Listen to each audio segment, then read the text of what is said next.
Un cordial saludo a todos los oyentes de Radio María.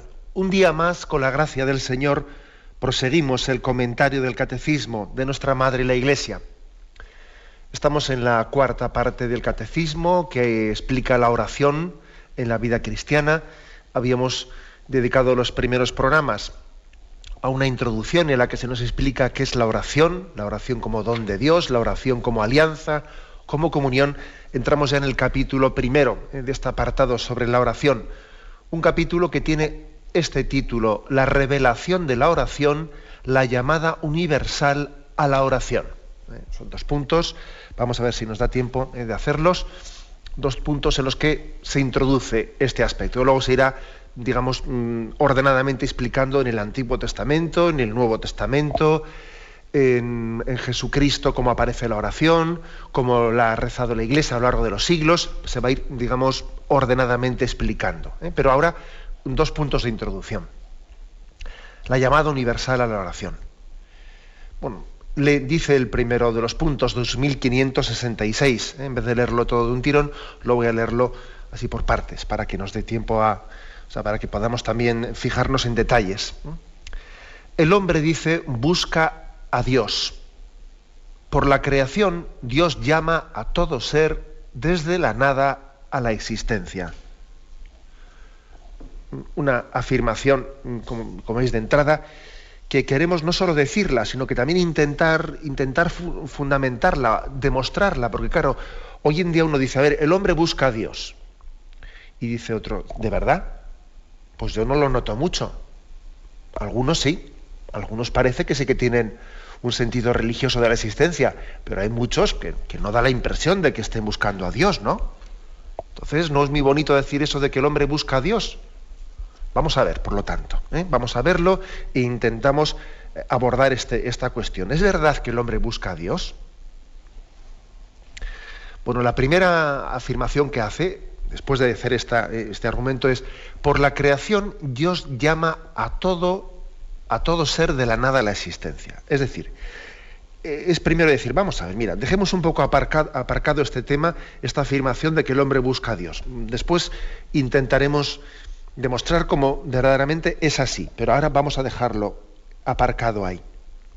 Ahora fijémonos en un aspecto, ¿no? En un aspecto, y es cómo Dios busca al hombre, cómo Dios ha buscado al hombre.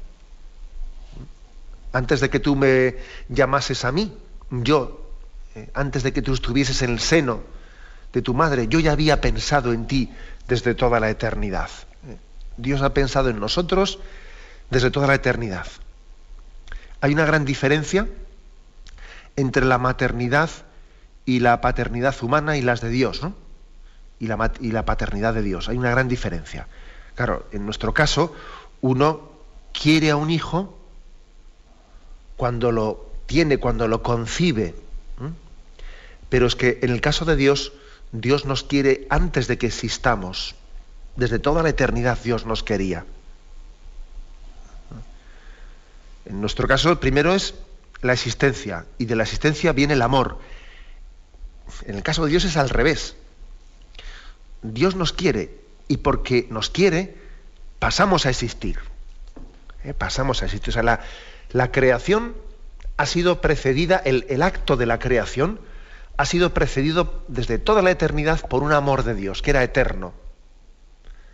Dios te tenía en su mente desde toda la eternidad. En esto somos radicalmente distintos. Nosotros amamos lo que existe. En el caso de Dios existe lo que Él ama, lo que Él ha amado desde siempre, lo ha llamado a la existencia.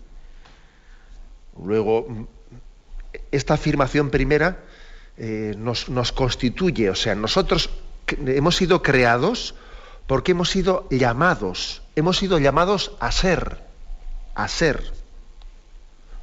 Existimos porque Dios nos ha llamado. Claro, y esto nos debería de configurar nuestra vida, ¿no? Porque muchas veces pensamos que esta vida, dice, aquí estoy, nadie se fija en mí. ¿Cómo que nadie se fija en mí? Si estoy, es que Dios se ha fijado en mí y me ha llamado a la existencia.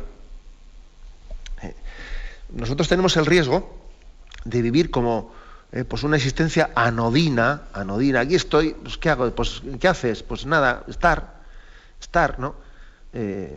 Sí, y nos damos cuenta que esa existencia, el hecho de que yo esté aquí, es ya fruto de una llamada de Dios, de un amor, de una elección que Dios ha hecho para llamarme a la existencia. Luego, uno de los males mayores a los que debiéramos de hacer frente es la vida anodina, ¿no? La vida sin sentido, el pensar que ¿qué hago yo aquí? ¿No? Nada, existir, ¿no? Eso es terrible, pensar tal cosa. Es ignorar que la mera existencia ya es un milagro de amor. Responde a que Dios ha pensado en mí, me ha llamado, y existo porque Él me ha llamado. No es que estoy aquí a ver si alguien me quiere. No. Estoy porque alguien me quiere, que es distinto. Cuando no nos caemos en cuenta de esto, pues vivimos con una falta de autoestima, mendigando afectividades, a ver si alguien me quiere por allí. No, si existo, no es a ver si alguien me quiere, es que existo y estoy aquí porque alguien me ha querido ya. Aquí se tiene que desprender pues una actitud de gratitud ante la vida, de gratitud, de admiración, de sentirnos impactados, ¿no? por el hecho de que hayamos sido creados por amor. Gratitud ante la vida. Que por desgracia muchas veces no tenemos esa actitud, pues hasta que a veces nos pasa algo. Igual tenemos una situación difícil, con una enfermedad, con un accidente, lo que sea, y allí parece que renacemos a la vida y entonces la apreciamos y uno dice, estoy comenzando a vivir como una segunda vida, porque a raíz de aquello que me aconteció, de aquella operación en la que me vi al límite, de aquel accidente, ahora de repente aprecio la vida, la aprecio, ¿no? Porque me doy cuenta que he sido llamado pues por milagro a la existencia. Y antes no te habías dado cuenta, oye. Qué duro es, ¿no? Que para apreciar la vida tengamos que necesitar situaciones límite, ¿no? Qué duro es, pero suele ser así. Suele ser así. Yo creo que, por lo tanto, ¿no? Para caer en cuenta de nuestra relación con Dios, lo primero es darme cuenta que este día que ha amanecido, este día que ha terminado, que ha comenzado, ¿no? Pues es un regalo, es una maravilla, ¿no? Y lo lógico sería la nada, ¿no? Lo lógico es la nada. Eso sería vamos. Si no hay nada, pues lo lógico es la nada. Entonces, ¿por qué existe el ser más bien que la nada? ¿Por qué estoy aquí? Luego, eso a mí me tendría que admirar. En vez de ser tan burrico, de que hasta que no falte no lo piense, ¿no? No, o sea, yo me tengo que hacer esta reflexión. Oye, ¿por qué estoy aquí, no? ¿Quién me ha llamado a la existencia, no? ¿Quién soy yo, no? ¿Por qué existe el orden en el mundo, más bien que el caos? Porque claro, aquí nos quejamos cuando algo va mal, pero claro, si nos quejamos porque algo va mal es porque estamos acostumbrados a que las cosas vayan bien. Así de claro, ¿no? Si uno se queja por su mala salud es porque él se ha acostumbrado a que lo lógico es que haya buena salud. Entonces, ¿por qué existe el orden? ¿Por qué existo yo? ¿Por qué existo yo?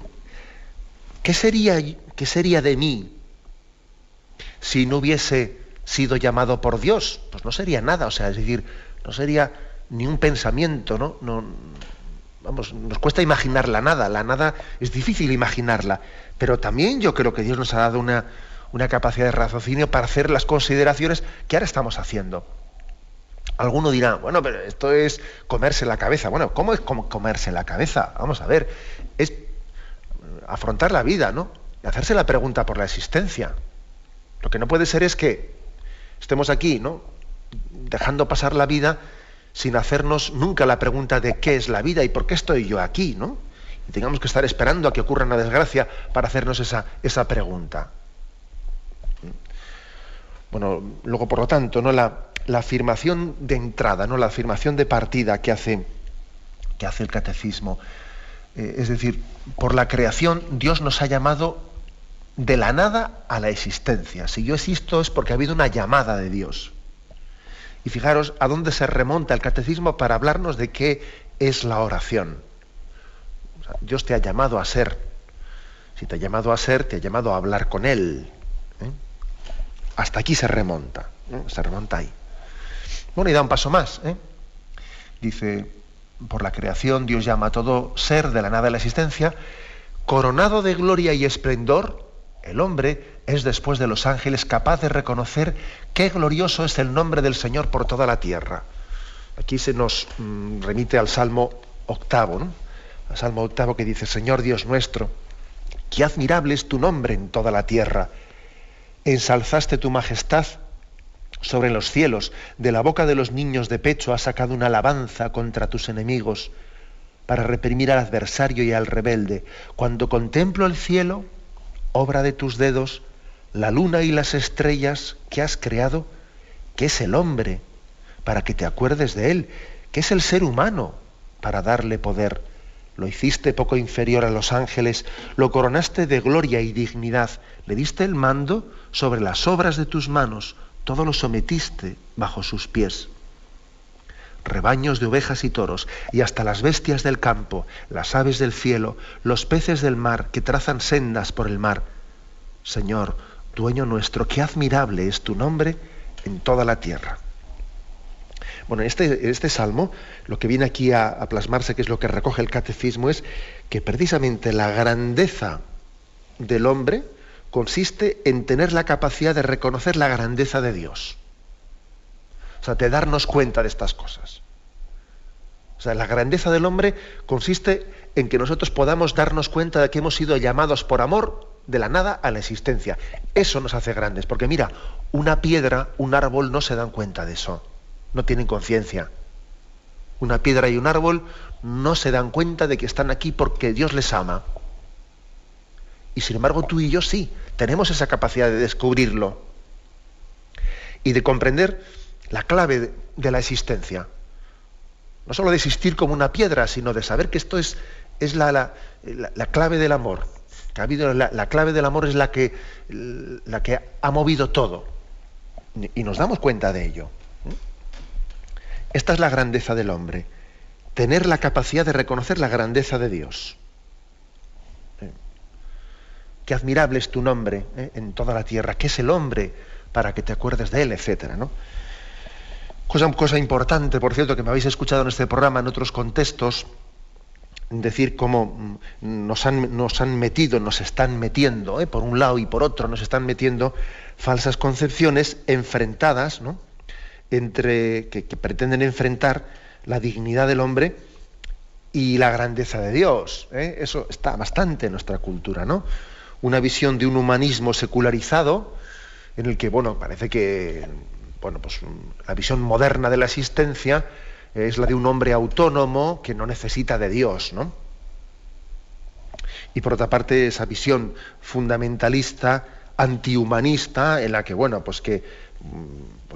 principalmente hoy en día lo vemos en fundamentalismos islámicos o también hindúes, etcétera.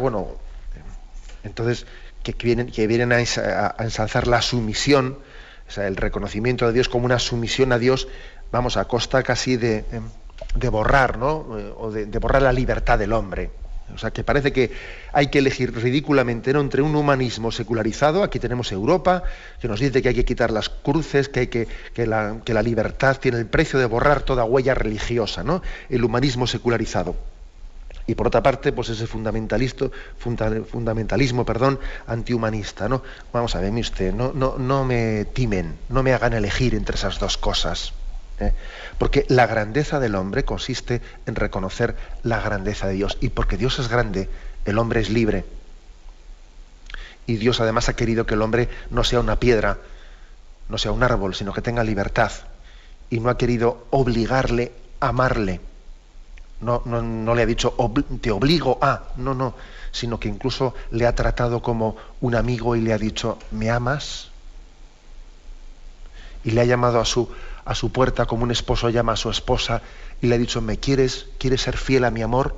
Es decir, Dios, que en su alianza con nosotros, lejos de aplastar la libertad del hombre, nos está cortejando, nos está llamando. Hay una llamada de Dios que es impresionante. Es decir, cómo Dios no nos aplasta.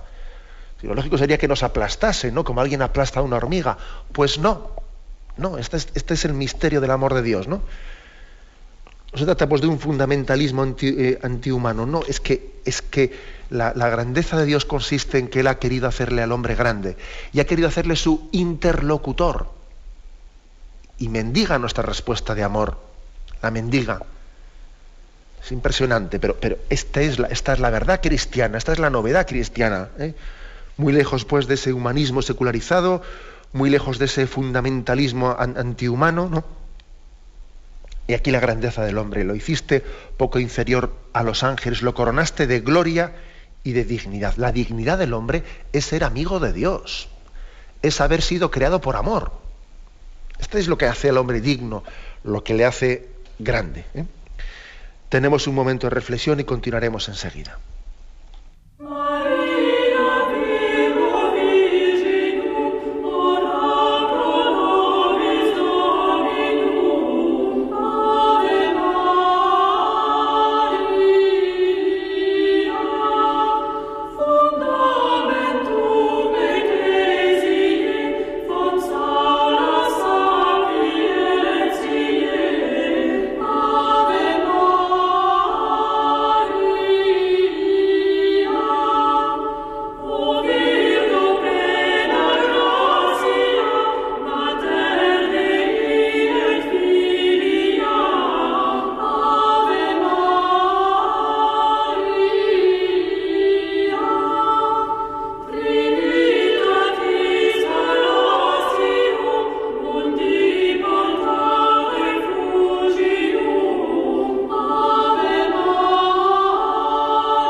Escuchan el programa Catecismo de la Iglesia Católica con Monseñor José Ignacio Munilla.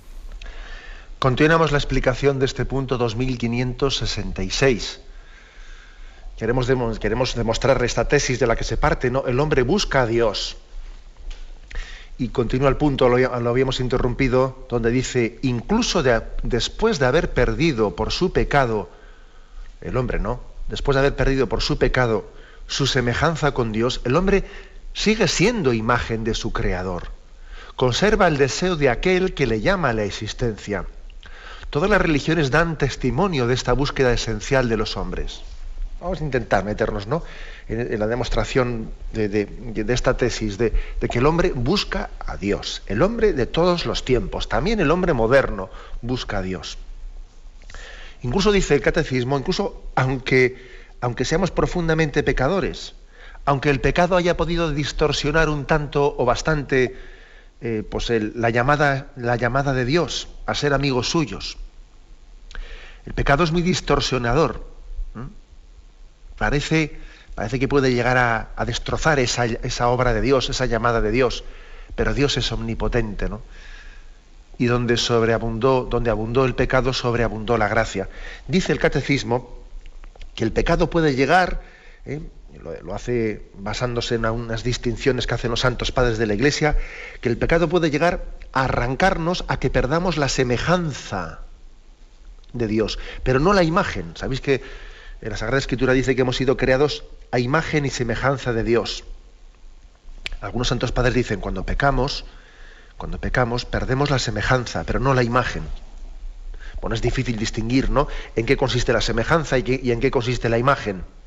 Pero cuando los santos padres hacen esta distinción de que el pecado nos hace perder la semejanza, pero no la imagen, bueno, pues están con ello queriendo decir, vamos a ver, Dios no se puede borrar del corazón del hombre. Ahí queda una imagen.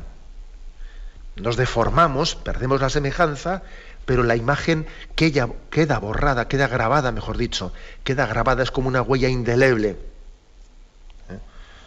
Y esto es muy importante.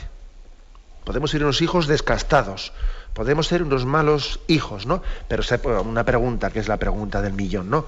Vamos a ver, ¿se puede rezar, se puede hablar con Dios estando en pecado mortal? Y la respuesta es sí, sí se puede rezar y hablar con Dios estando en pecado mortal, porque no hemos perdido, a pesar del pecado, esa imagen de Dios que queda grabada como una huella dentro de nosotros. No la hemos perdido, ahí permanece, ahí está. Luego, seguimos siendo interlocutores de Dios y Dios nos sigue buscando. Pues, por ejemplo, baste ver esa famosa parábola a la que tantas veces recurrimos, ¿no?, para explicar nuestra relación con Dios, la parábola del hijo pródigo, la de los dos hermanos. Ahí tenemos, ¿no? Ojo, que el hermano mayor estaba en casa y no estaba en el corazón de su padre. O sea, podríamos decir que estaba en casa pero no hacía oración. No hablaba con su padre, era más siervo que hijo. Allí estaba, ¿no? Pero no gozaba de la presencia de su padre. O sea, no vivía una vida de relación íntima, de oración. Y el otro, que estaba fuera, cuando tocó fondo, estando en pecado, por supuesto, comenzó a anhelar la casa de su padre, ¿no? Curiosamente, el que estaba en casa anhelaba la calle, y el que estaba en la calle anhelaba la casa. ¿Qué quiero decir con esto? Que la oración es posible aunque estemos lejos de Dios. Cuando el hermano menor, el hijo pródigo, comienza a decir: me levantaré, iré a casa de mi padre y le diré: Padre, he pecado contra el cielo y contra ti, ya ha comenzado su oración. O sea, la oración es posible estando lejos de Dios. No únicamente es posible, es que Dios la suscita. Dios la suscita. También a través de esa providencia suya en la que nos hace tocar fondo, cuando vemos las consecuencias a las que lleva el pecado, cuando vemos el rostro auténtico del pecado, no su maldad, y cómo nos deshumaniza. Dios está queriendo que entremos en diálogo con Él, que conversemos con Él, ¿no? Por lo tanto, el pecado sí es verdad. O sea, nos ha distorsionado en gran parte esa llamada de Dios a la oración íntima con Él, a la relación íntima con Él, pero no ha acabado con ella, no la ha acabado, ahí surge todavía, surge con fuerza, porque seguimos siendo imagen de Dios, y es imborrable esa huella que está dentro de nosotros. El hombre, a pesar del pecado, a pesar del ambiente de secularización, a pesar de nuestro materialismo, conserva el deseo de Dios. Vamos a intentar, ¿no?, demostrar esta afirmación, porque yo sé que esta afirmación es, pues, la más atrevida, ¿no?, que podemos hacer. Conserva el deseo de Dios. Y la podemos mantener desde dos puntos de vista. En primer lugar, aquí el Catecismo nos remite al libro de los Hechos de los Apóstoles, donde nos quiere decir cómo todas las culturas, todos los tiempos han tenido un deseo de Dios. Leemos Hechos de los Apóstoles, capítulo 17, a partir del versículo, es el episodio de San Pablo en Atenas, en el Areópago de Atenas, ¿no? Sabéis que el Areópago, pues, era un lugar en el que los atenienses allí se encontraban entre ellos, tenían altares a distintos dioses, eran muy politeístas y muy respetuosos de todo tipo de religiosidades, ¿no? Los atenienses, allí se encontraban filósofos y disertaban, ¿no? Entonces va allí San Pablo y ante ellos, pues, tiene este encuentro, ¿no?, que está de alguna manera dialogando San Pablo en este momento con el alma del hombre, con el alma del filósofo que busca a Dios. Ellos buscaban a Dios, aunque no habían recibido la revelación de Dios, a diferencia del pueblo judío, que había sido el pueblo elegido por Yahvé para llevar a cabo su revelación. El pueblo ateniense, los griegos, eran unos filósofos, pero no habían sido pues el pueblo elegido por Dios para transmitirles la revelación, o sea, así de claro.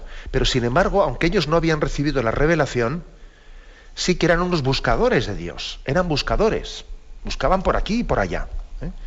Dice así: Mientras esperaban a Atenas a Silas y a Timoteo, Pablo se sentía exasperado al ver la ciudad sumida en la idolatría, porque veía montones de falsos dioses, ¿no? Y sufría, dice, se sentía exasperado, sufría. Conversaba en la sinagoga con los judíos y con los que sin serlo rendían culto al Dios verdadero. Y lo mismo hacía diariamente en la plaza mayor con los transeúntes. Perdón, que me parece que me he saltado. Sí, bueno, ha venido bien esto, pero quería ir al punto, al versículo 22. Llega entonces al Areópago, erguido en el centro del Areópago, tomó la palabra y se expresó así: atenienses, resulta a todas luces evidente que sois muy religiosos. Lo prueba el hecho de que mientras deambulaba por la ciudad contemplando vuestros monumentos sagrados, he encontrado un lugar con esta inscripción: al Dios desconocido. Pues al que vosotros adoráis sin conocerlo, a ese os vengo a anunciar. Fijaros que dice, al que adoráis sin conocerlo, a ese os vengo a anunciar. Luego hay en ellos un deseo de buscar a Dios, aunque no le conozcan. Es el Dios que ha creado el universo y todo lo que en él existe, siendo como es Señor de cielo y tierra, no habita en templos construidos por hombres, ni tiene necesidad de ser honrado por humanos, pues es Él quien imparte a todos vida, aliento y todo lo demás.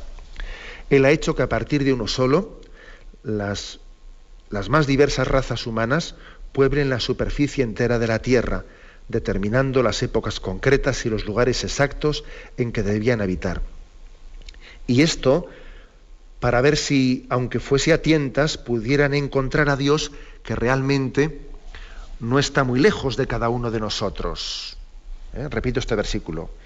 Y esto para ver si, aunque fuese a tientas, pudiesen encontrar a Dios que realmente no está muy lejos de cada uno de nosotros. Es decir, estos atenienses están buscando a tientas a Dios, con su razón, con sus elucubraciones, buscan a tientas a Dios que no está muy lejos de nosotros. En Él efectivamente vivimos, nos movemos y existimos. Como bien dijeron algunos de vuestros poetas, estirpe suya somos. Es decir, ahí andáis buscándole. Todavía no habéis recibido la revelación de Dios en Jesucristo, pero andáis a tientas. O sea, todas las culturas, todos los pueblos, ¿no?, han estado buscando a Dios. Esta precisamente es la religiosidad natural. O sea, la diferencia entre religión revelada y religión natural es esta. La religión natural es la búsqueda del hombre de Dios. La religión revelada, bueno, pues que la hemos recibido a través del pueblo de Israel y culminado en Jesucristo, es Dios mismo quien, respondiendo, ¿no?, porque Él mismo había sembrado en el hombre ese deseo de buscar a Dios, finalmente respondiendo a ese deseo que Dios mismo había sembrado, se revela, se descubre. Dice, así es Dios, y revela el corazón de Dios en el corazón de Jesucristo. Pero, insistamos, existe una religiosidad natural, existe un deseo natural de Dios en todas las culturas, en todos los tiempos, etcétera, ¿no? Y en el presente, a pesar de que el materialismo tan asfixiante que vive por nuestro tiempo, por motivo de todos los avances científicos que todavía posibilitan más materialismo, sin embargo, fijaros bien, la religiosidad del hombre moderno no ha perecido. Es más, existen por ahí estudios muy curiosos y muy interesantes queriendo como hacer una comparativa de lo que hoy, en este momento, ¿no?, en los inicios del tercer milenio y hace un siglo, qué tipo de religiosidad podía tener el hombre, ¿no? Y paradójicamente, y fijaros bien, no ha disminuido la creencia en Dios. Hace un siglo, en el mundo no había más creencia en Dios que en el momento actual.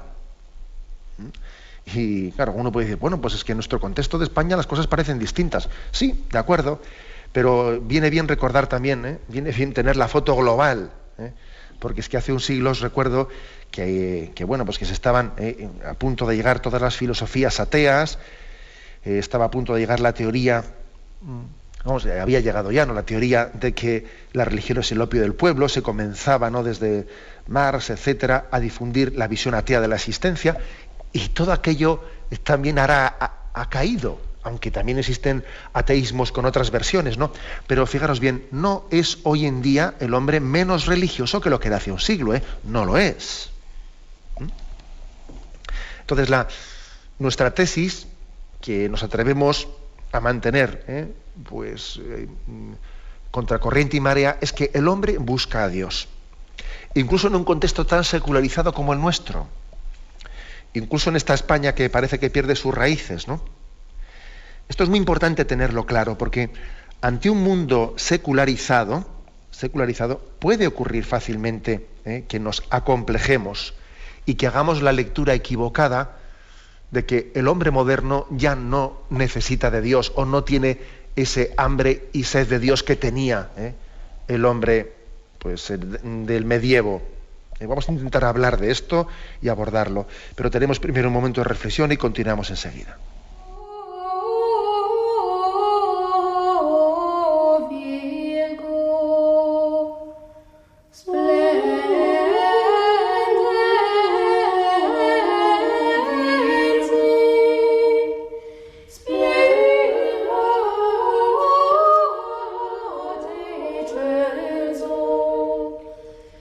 Queremos concluir el punto 2566, cuya tesis principal es que el hombre busca a Dios y que tiene deseo de Él, y aunque estemos en un contexto cultural aparentemente arreligioso o antirreligioso, nos atrevemos a decir que el hombre de hoy tiene el mismo deseo de Dios que el que tenía el de la Edad Media o el que tenía en la España hace 40 años. O sea, nos atrevemos a decirlo. Vamos a ver. Y yo sé que alguno podría decir, pero usted no ha visto lo que hay, ¿o qué? No, uno ve las grandes ciudades y ve cómo todo el mundo corre y se madruga para ir al trabajo y sale de esas colmenas y donde ha estado viendo la televisión hasta por la noche y allí viendo frivolidades y tal, y entonces por la mañana a trabajar y luego a buscar una diversión y luego el fin de semana, y nadie se acuerda de ir el domingo pues a alabar y bendecir a Dios, o un tanto por ciento pequeño, ¿no? Y entonces en esas grandes colmenas de personas que parece que viven para trabajar, ¿no?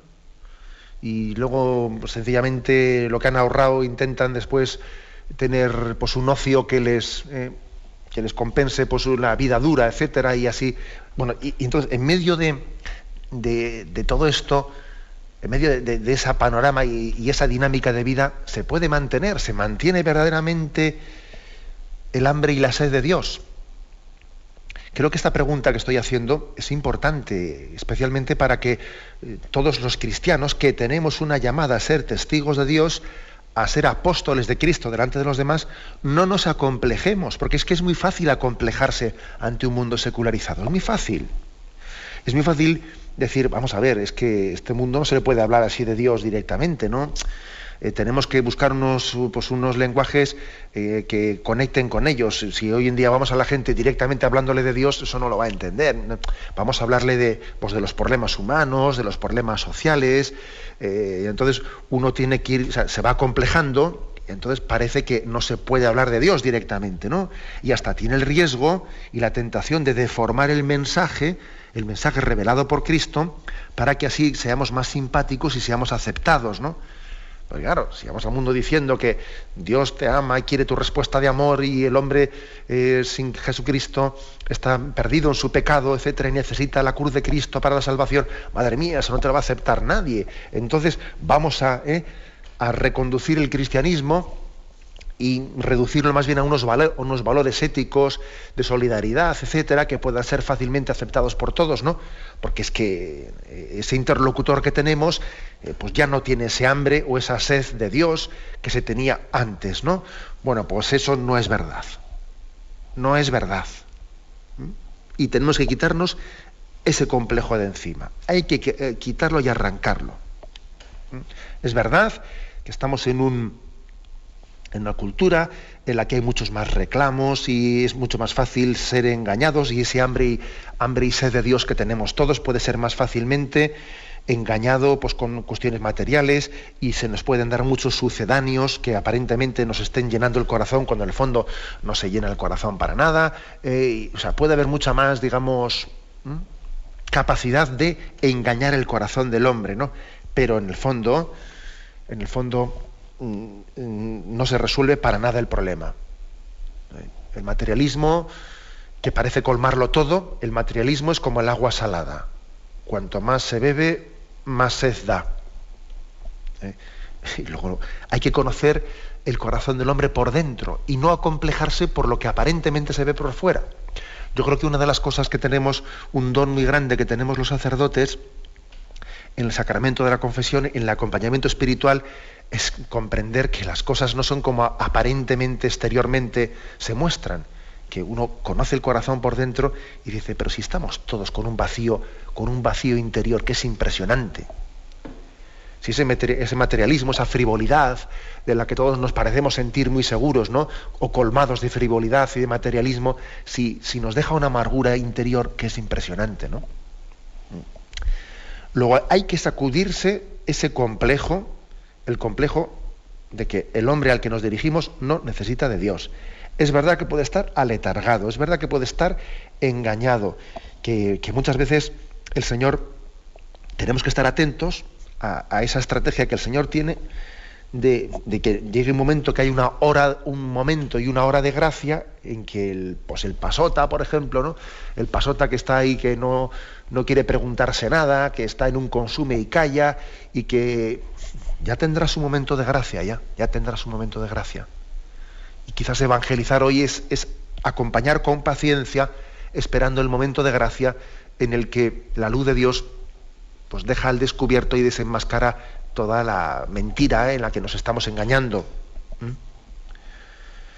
Pero sin embargo, aunque quizás la evangelización se tenga que caracterizar hoy por una gran paciencia, ¿no? Por una gran paciencia, tenemos que afirmar sin dudarlo en ningún momento, el hombre necesita de Dios, aunque a veces decirlo pues suscite risas o incluso alguno te escupa la cara, pero necesita de Dios, y su pasotismo y su escupitajo, pero con perdón, lo que está de alguna manera todavía denotando es verdaderamente esa gran necesidad. Esto es una especie de anorexia espiritual, una anorexia espiritual que caracteriza un poco nuestra cultura.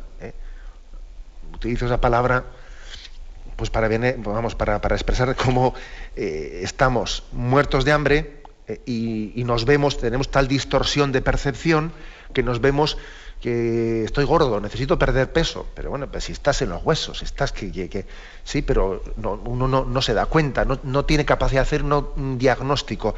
Digamos que nuestro mundo tiene, por influjo del pecado, tiene también una incapacidad de conocerse. Por eso esto es una anorexia espiritual. Estoy muerto de hambre y en el fondo digo que estoy satisfecho. Pues si estás muerto de hambre.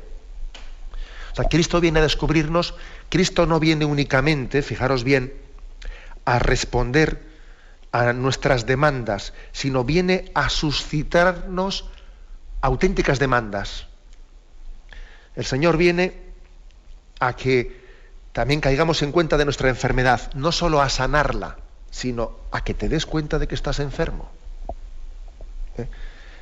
Y esto también forma parte, ¿no?, de la redención de Cristo. El hambre y la sed de Dios, pues muchas veces está detrás o sea, se esconde debajo de un engaño, del engaño de que estoy bien, soy muy feliz. ¿Cómo has dicho? Que estoy bien, que soy muy feliz. ¿Cómo has dicho? Que estoy amargado y estoy vacío. Quería decir esto en el fondo. Claro, y eso supone pues no juzgar las cosas por la mera apariencia, no dejarnos engañar, ¿no?, sino tener paciencia para acompañar al hombre y conocerle interiormente. Así pues existe como una anorexia espiritual, una incapacidad, ¿no?, pero el Señor, que es el Señor de la historia, por supuesto, que a lo largo de una vida, la vida es corta, pero al mismo tiempo es lo suficientemente prolongada como para que todo el mundo tenga momentos en los que la careta se le cae la careta y se da cuenta de que estoy vacío y necesito de Dios. Levanto los ojos a los montes, ¿de dónde me vendrá el auxilio? Claro que la vida tiene momentos, ¿no?, para que se desenmascare el engaño del hombre y entonces nos pongamos en realidad ante Dios. Y entonces, no en ese momento, es cuando escuchamos la llamada de Dios. La verdad es que la llamada estaba antes también, pero es curioso que tiene que romper la sordera. Clamaste y rompiste mi sordera, dice San Agustín, ¿no? Entonces ahí está la cosa. Dios estaba hablando desde el principio, pero la sordera tiene que ser quebrantada. La ceguera tiene que ser sanada, como que se me caiga un velo, que se me caigan las escamas de los ojos, ¿no? Y eso está teniendo lugar en una llamada de interlocución, la llamada de Dios a la amistad con Él, la llamada de Dios a la oración profunda, a la oración de intimidad con Él. Lo dejamos pues en este número 2566 que hemos explicado hoy y damos paso a la intervención de los oyentes. Podéis llamar al teléfono 917-107-700. 917-107-700.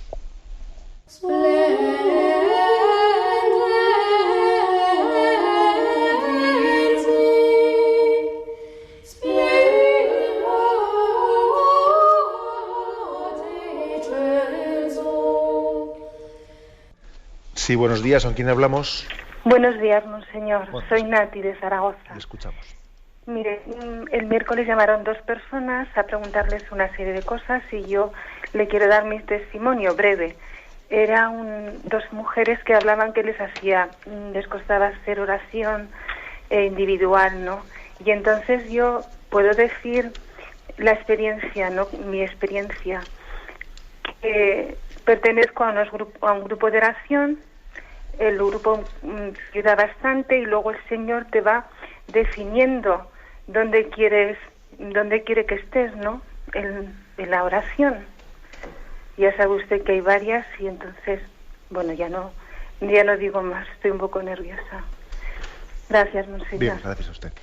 Bueno, yo creo que de su llamada, especialmente también destacaría el hecho de que existen en la Iglesia Católica muchos grupos de oración que nos ayudan a ello, o sea, que nos ayudan a adentrarnos en la oración.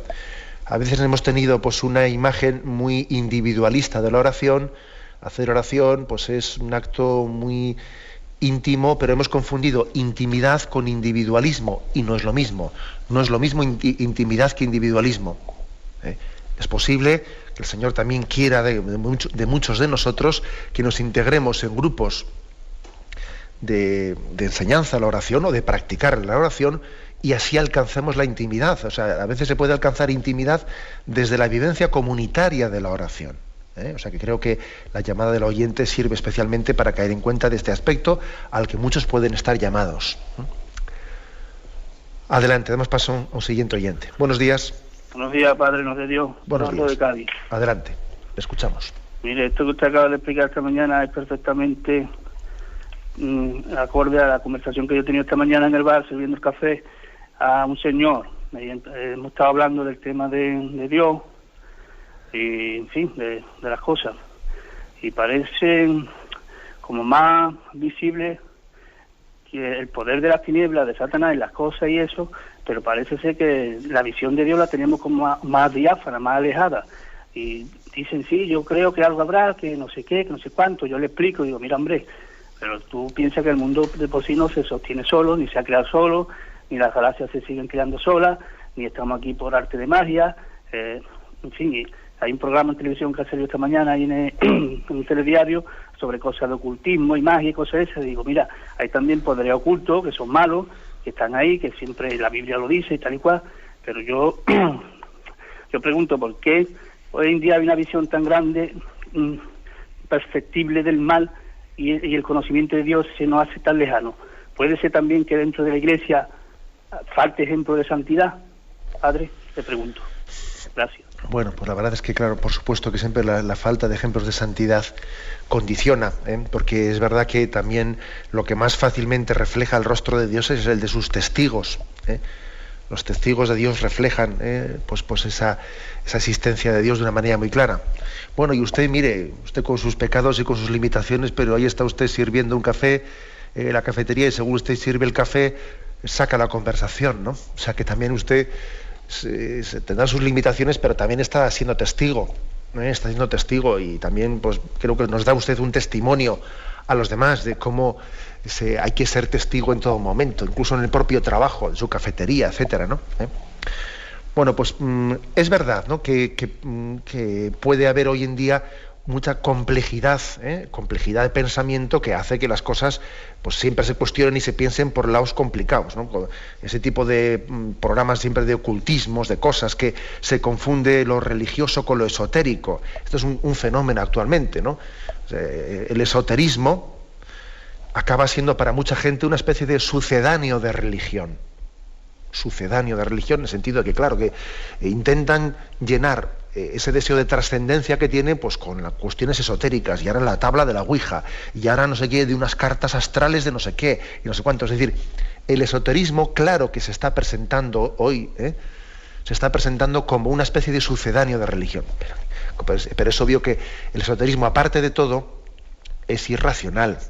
Es curioso que una sociedad tan racionalista, luego esté echando cartas astrales y bobadas por el estilo.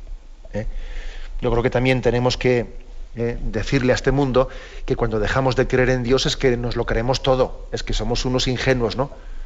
O sea, la falta de fe en Dios muchas veces se traduce en actitudes irracionales. Y también eso hay que decirlo, con paz y sin ofender, pero hay que manifestarlo al mundo. Adelante, damos paso a un siguiente oyente. Buenos días. Hola, buenos días. Buenos días, sí, le escuchamos. Mire, yo quisiera hacer una afirmación y luego una pregunta. La afirmación es la siguiente. Yo creo mucho, creo profundamente, aunque no entiendo nada, o casi nada. Digo casi nada porque hay una cosa en que creo. Incluso quiero creer cuanto menos entiendo. Y esta es mi afirmación. Pero la pregunta es la siguiente, y es que me la hacen a mí. Y entonces no sé qué decir. Me dicen mucha gente, ¿de qué me sirve que Dios me quiera si sufro como un perro? Y claro, yo el cristiano como yo, pues entiendo un poco, no mucho, pero bueno, algo entiendo de la cruz de Jesús, pero la gente de eso no entiende. Quiere que Dios le ayude y Dios no le ayuda. Entonces no pueden creer. Dicen que es imposible en un Dios que... Es que es la contestación de todo el mundo. ¿Cómo voy a creer en Dios bueno si sufro como un perro, en todos los sentidos? Porque hay gente que sufre muchísimo. Yo lo veo en todos los humanos y hermanos míos, que hermanos de no por sangre, sino porque somos hijos de Dios. Veo que sufren y yo sufro muchísimo. Entonces, no sé qué decirles, nada más es eso. Bien, muchísimas gracias a usted. Yo respeto que con respecto a la afirmación primera, vamos a ver, yo pienso que no hay que oponer la fe con el intento de entendimiento de ella también, ¿no? En el fondo, pues, ¿qué es la teología? La fe que quiere entender, la fe que busca entender. Esa es la teología, eso es lo que también aquí intentamos hacer, ¿no? Una fe que busca el entendimiento, aunque sabiendo que siempre el misterio nos supera y nos vamos a quedar cortos. Pero yo sí creo que Dios nos ha hecho inteligentes, y que su voluntad no es que tengamos una fe, entiéndeme bien, una fe ciega, incapaz de razonar, incapaz también de expresarse, ¿no?, en sus dudas y en sus deseos de aclaraciones. Por lo tanto, no manifestemos como la fe perfecta, la fe ciega, la fe que no entiende ni quiere entender, ¿no? No, esa no es la fe más perfecta. ¿De acuerdo? Creo que la fe y la razón son como dos alas, eso lo decía mucho Juan Pablo II, son como dos alas que nos tienen que ayudar a ir creciendo, ¿no? Y con respecto al segundo tema, que lógicamente, claro que ese es un tema muy delicado, ¿no? Uno dice, bueno, ¿a mí de qué me sirve que Dios me quiera si sufro como un perro? Claro, es que quizás lo que le falta entender es que si Dios le quiere, si cae en cuenta del amor de Dios, se va a dar cuenta que no sufre como un perro, sino sufre como un hijo, que es distinto. Y me agarro un poco la literalidad de ese ejemplo, pero claro, para decir algo profundo, y es que en el fondo lo más duro de esta vida no es sufrir o no sufrir, que aquí sufrimos todos. Y además una de las cosas que a mí me llama la atención es que sufrimos todos, y hay personas que tienen sufrimientos objetivamente hablando muy gordos, pero es impresionante cómo los llevan con los sufrimientos tan fuertes que tienen, cómo los llevan que parecen que no les pesan. Y otros igual tienen sufrimientos bastante más pequeños, incluso bastante nimios, objetivamente hablando, pero sin embargo es que se sienten ahogados por esos sufrimientos. Lo cual demuestra que el asunto no está en sufrimiento sí, sufrimiento no. Cruz sí, cruz no, porque es que eso no está en nuestra mano elegirlo. El sufrimiento es natural con esta vida, ¿no? Sino que la clave está en el sentido, en que descubramos a Cristo, que hace que las cruces tengan otra dimensión. En la vida hay cruces. Ahora bien, hace falta que pongamos a Cristo en las cruces y que la presencia de Cristo transforme el sentido de esas cruces, ¿no? Luego, claro, nosotros nos pensamos que el Señor no es una especie de... Algunos tienen una visión de la religiosidad como la varita mágica de la hada madrina, que está ahí para, con la varita mágica para quitarnos los sufrimientos. No es eso. O sea, el Señor no ha venido, ¿no?, con una varita mágica a quitarnos los sufrimientos, sino a asumirlos Él y a unirse a la cruz de todo hombre y darle un carácter de espera, de la esperanza de la resurrección. Y además que la cruz ha pasado a ser el lugar de la maduración en el amor para todos nosotros. Claro, por tanto, también hay que superar las visiones deformadas, incluso yo me atrevería a decir que son manipuladas de la religiosidad, en la que Dios me interesa para aliviar mis problemas y mis sufrimientos. Dios me interesa porque Él es Dios y porque me busca y porque Él me ha llamado a la vida. Hay que superar las visiones, pues digamos, infantiles de la religiosidad. Adelante, damos paso a una última llamada. Buenos días. Buenos días, monseñor. Sí, buenos días.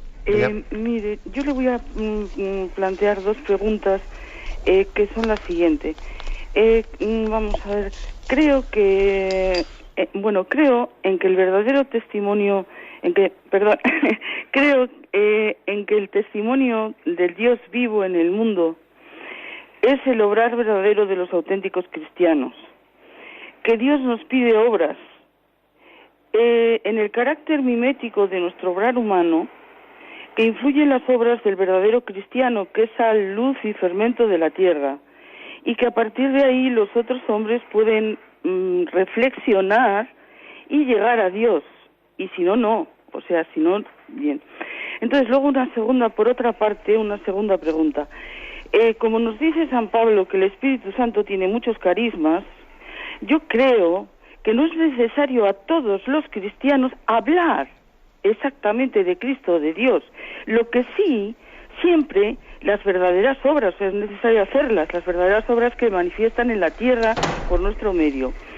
A veces, y esta es la cuestión que yo considero, a veces puede hablarse de Dios desde un fanatismo, o desde formas manidas, manoseadas, y esto repugna. Fundamental, perdón, ya te concluyo, padre.